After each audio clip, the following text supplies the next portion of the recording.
This is Walk Talk Football, the show where we talk about everything that's on your mind. Today we have a special throwback edition where we hung out with Stefan Frei at the MLS All Star Game, and he told us all about his huge save in MLS Cup, what supporter culture is like in Seattle, as well as what to expect on the US Citizenship test. So let's walk.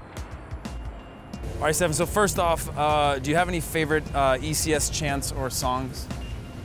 I mean, the boom boom clap is just epic, so can't go wrong with that one. It's pretty legendary. I mean, I remember hearing that the first time and just going like, this is a scary place to be right now. Yeah, when you're an opponent, it's not nice, but when it's for you, it feels good. My very first year, I came in with 5 games left to go at MLS, and I was playing at FC Dallas, and we had to win 5 straight to get to the playoffs. We won 4 and we got to Seattle, and then it was just like, we actually started the game really well, and then just the crowd went to life and we just fell apart.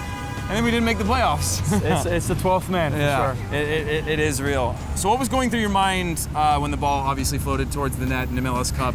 Were you surprised when you got into it? I know you probably answered this a billion times, but were you surprised that you got to it, or what was going through your mind? Or was it just a standard moment for you to just react and go? No, it's definitely one of those. As goalkeeper, sometimes you, either you give up on a play and you just get frozen and it goes in, or sometimes you're like, maybe I'll go and I'll see what happens, and then sometimes you surprise yourself. You're like, oh, I can't believe I got there, right? So on that one, it was more like I tried to get set so I could push off left or right, and I mean, to be fair, Josie did unbelievably well to actually keep it somewhat down. Yeah, it was crazy because it seemed like it was still going up. Yeah, I don't know how somehow. he did that. Yeah, it was weird that it was a weird angle. But and then I was like, oh no, I can't get scored on now. It's like.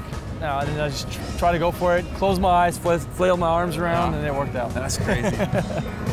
On the back of that, was there a favorite meme that was created? Because there was a million different little like GIFs and memes and everything made out of the save, similar to like Tim Howard in the last World Cup with Belgium. You know, like yours also just went viral across the world, and people started editing it and making it this fun, crazy thing. Is there one that's your favorite? I do like the video compilation of all the broadcasting. That one was really cool, from all the different languages and stuff. I've seen fans with tattoos on their bodies of it. That's crazy. Which is pretty nuts. No, but I mean, the response has been pretty awesome. Who is somebody within the league that you like to compete with or against? Is there somebody in mind that you love to compete against, or somebody that you love just stopping as a goalkeeper? I mean, there's so many good players in the league now, you know. I'd rather not have to stop anything and just have an easy game. But I like having that kind of competition on a daily basis, honestly. So usually when we have, if we have a good player, we always have good players. But you know, like I try to have a little banter going on with like Nico, for example. You know, like he's about to shoot, and I'll be like, goal kick. You know, just kind of get him riled up. But because we're all competitive, right? And I know they respond, and if they're going to try to really score every ball they're going to hit at me, I'm going to have my work cut out for myself. Right. But that's what I want, because I want to get better. You know, you don't want to waste your time in training. You want to put in serious work, get better, and I really like that little competition that we have in practices. And then, as a goalkeeper, do you think it's easier to face action regularly to stay into a game, or is it easier to just stay tuned in and make those few saves? We always talk about like, you know, you look at like guys like Omar Bravo, and people criticize him. They say, oh, he's more of this type of keeper, that type of keeper. Does it exist 2 types of keepers, where it's like the big save keeper where he only has to make a couple a game, and then there's the ones who just make the regular strong saves throughout it? I mean, is there a difference, or?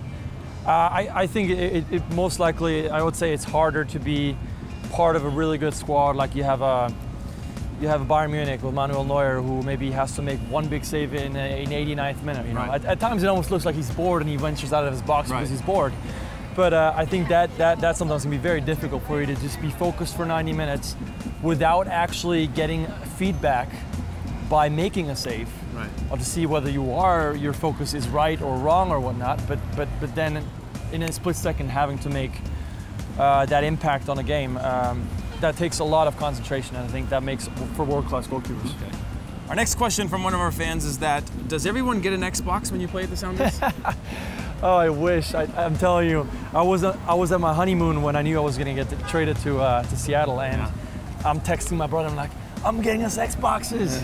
And no, I didn't. You didn't get any Xboxes? We did not get Xboxes, but I mean, as you know, most athletes play video games anyways. Yeah. But it's pretty to think. It's pretty funny to think about, like, the fact of how big of a win it feels like to get free stuff when you're paid to be an athlete and, like, you have this life, but it still feels good to be like, yeah, it's the Xbox. Yeah, you get a free one. It feels good. It always feels good when someone gives you something for free. So, but we're lucky with what we get as it is right now. So, who is your favorite goalkeeper of all time?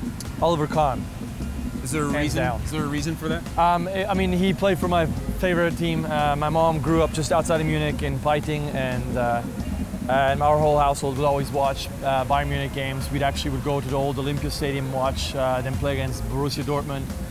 I remember watching VHS tapes of his and rewinding it and just watching it over and over again. I mean, I think what's so admirable seeing him as just, he was the ultimate team player, I think. Just no complete disregard for his own safety. I'm going to make this save whether I'm going to take my own head off or yours. I don't care. It's not going into the back of the net. I was always so impressed by that attitude that he brought. I played, the one time I played against Germany was away, was in Dortmund, and we got crushed. But you said that he just kind of would take people out. We scored a goal. Steve Cherundolo hit a long ball, and it just kept on rolling.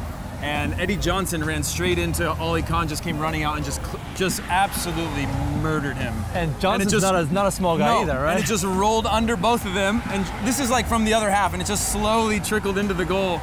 And we took it. We lost, but we took that goal, scoring.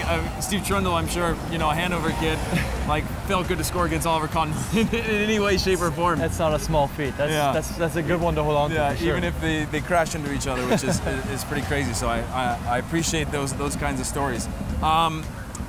Let's talk a little bit about your US citizenship test. Was it hard? Honestly, the test it's a joke. I think everybody should pass it. Do some people not pass it though? I mean, there's got to be some sort of fail percentage. I'm sure, right? some don't, but I mean, there's 100 questions out of those 100. They pick 10. You gotta get 6 right. If you get 6 right, they don't even ask the other 4. Yeah. What's an example of a question? If the president and the vice president can no longer serve, who becomes president? That's interesting for you guys. Yeah, that's Look interesting. It up. Yeah. Answer it, Heath. So if the vice president is what is the exact question? If the vice president, if the president can't run anymore, can't be in office, then the vice president would take over his position, right? The answer is. But if the vice president can't, then who takes over next? What is the answer to that? The Speaker of the House, Paul Ryan.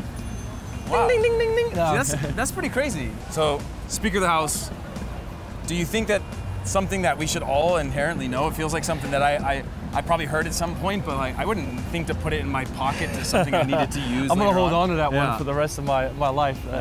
No, it's I mean, they give you a booklet with all the 100 questions in it and all the 100 answers. Yeah. So you can study as much as you want, and essentially, I mean, they're pretty simple questions. I think you run through it a couple times and you're fine. Yeah.